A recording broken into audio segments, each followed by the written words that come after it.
Jane Logie. E te mangai o te whare tēnā koe. Kia koutou huri noa e te whare tēnā koutou katoa. Nā mihi o te wiki o te reo Māori kia tātou katoa.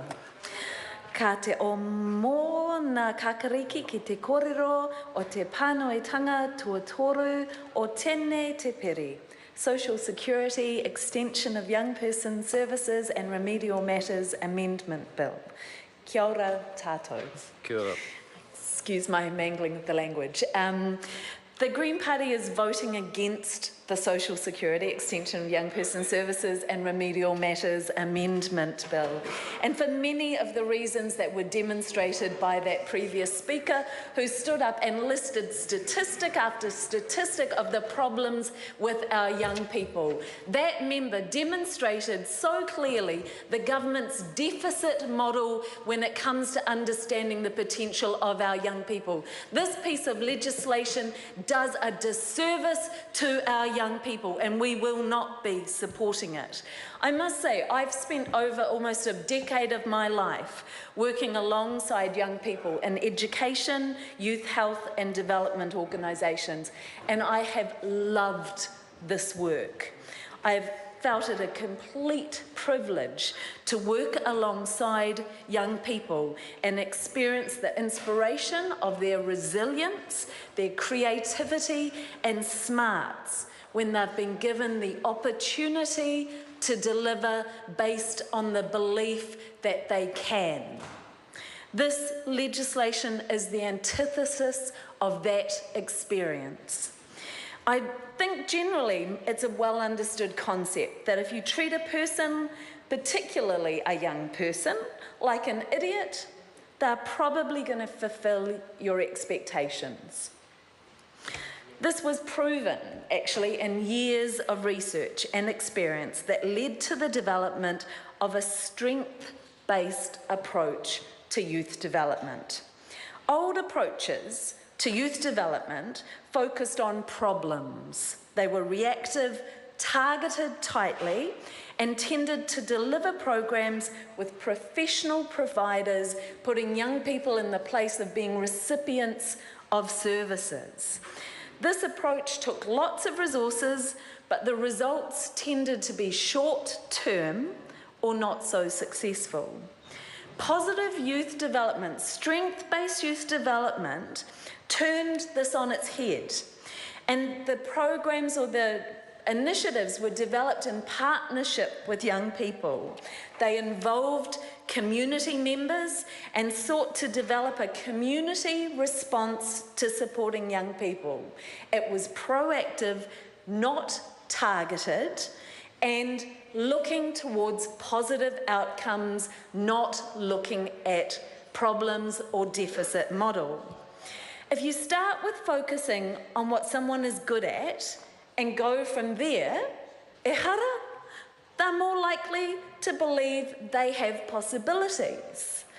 And conversely, if you start with a focus on risk, then surprise, there's a much higher chance young people will either just do what they're told for as long as they're made to, rebel, or give up hope in themselves, rather than develop the skills and attributes in themselves that will sustain them throughout their lives. This we know from practice, this we know from evidence. This is not what this legislation is about. And when the chair of the Social Services Committee stood up previously and told us that we obviously hadn't read the Productivities Commission's report around how to work with young people, I've got to say I've read the report, but I don't think they're the experts on strengths-based youth development and how to work with young people. They are not. This legislation extends the bad old ways of working. It starts from the point of telling us some young people are at risk of being a long-term liability to the state, of being beneficiaries. This legislation assumes that all parents who have the children before the age of 20 who are not working enough hours or being supported by a partner who's earning enough is at risk. We're no longer talking about children under the age of 18 here. We are talking about young parents up to the age of 20. It's even more tightly targeted and risk-based too when it comes to young people, young adults without children.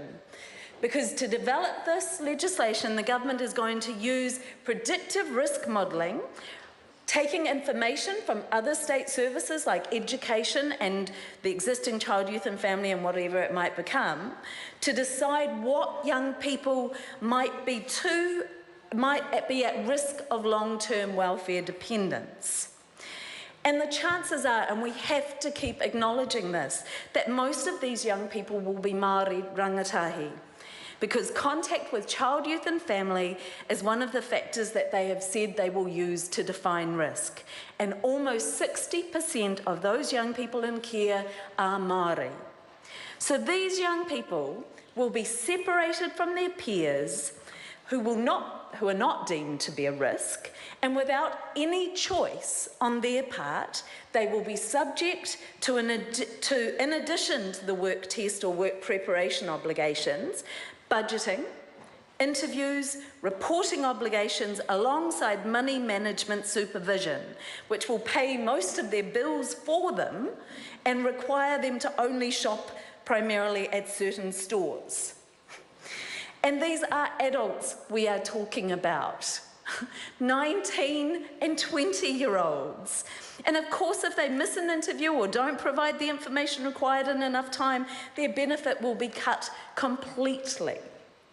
As well as this increased scrutiny, young parents up to the age of 20 will need to go to work or into low-level stage study from the age that their baby is 1, or if a teen parent unit is available from the age where their baby is 6 months old. These are young adults who we know are already so likely to have been told they're a problem at school, in society, and over a long period of time already. And now they're going to be told it again by this government. Let me be clear, this is not a strength-based approach. Let me be clear, this is not an empowering piece of legislation. What this legislation does is it infantilizes and stigmatizes young people, entrenches and exacerbates already painful inequalities. It makes young people the problem and fundamentally alters their relationship with people in their community who could have worked alongside them in a positive way. Increasing international evidence shows that interventions that work best are less targeted and unconditional and involve extra money, the exact opposite of this program. So we do not, in the Green Party, support a measure that uses our precious resources to increase targeting and conditions and is strongly risk-based rather than strengths-based. The government tells us that despite not having a comprehensive evaluation of the initial program, they're extending it because they have aspiration for these young parents and young people, and they're willing to invest in them now. Well, I do just want to remind this House that repeatedly, when this government has been given the opportunity to increase those young people's access to higher education above the level of NCEA level 2, which we know is likely to get them off these benefits 6 months earlier and enable them to stay off these benefits longer, they turned down that opportunity. And the costings of how much that extra that would have cost to be able to extend it to higher level courses was only $10 million. But apparently these young people aren't worth that $10 million. While the government tells us that they have high aspirations, well, not that high. And again, when this government has been given the opportunity to put safeguards in place to protect the children of these parents, to give the person who may end up applying sanctions, the discretion not to apply that sanction if it would make it difficult to feed, clothe or care for the well-being of that child. This government turned down that opportunity. They are demonstrated that they do not fundamentally put children first. They do not have aspirations for our young people or our society, and the Greens will be strongly opposing this bill. Nō reira, tēnā koutou, tēnā koutou, tēnā tātou katoa. Derek.